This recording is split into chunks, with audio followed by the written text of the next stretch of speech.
30 денари да биде откупната цена на пченицата, а трошоците по килограм да им бидат пресметени на реалните 19 денари. Одлучија производителите на жито на вчерашниот состанок во Свети Николе. Сведоци сме дека нити за јачменот, ни за пченица немавме ни пола од таа производна цена, така да сите земјоделци, значи производители на жито, беа комплетно во загуба. А доколку се повтори и ова година исто, значи дефинитивно ние сме веќе готови. Оваа гранка може слободно да ја прогласиме за умрена.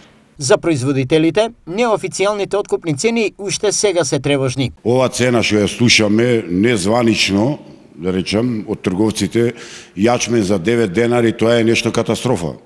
Пченицата, јас сум добар математичар по земјоделие и работам професионално.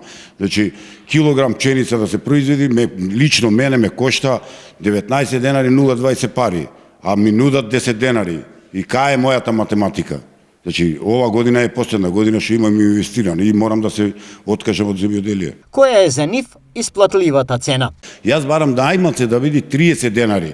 Може не можат трговците да дадат 30 денари, али може државата да излезе во предвид со тие останати од 19,020 пари.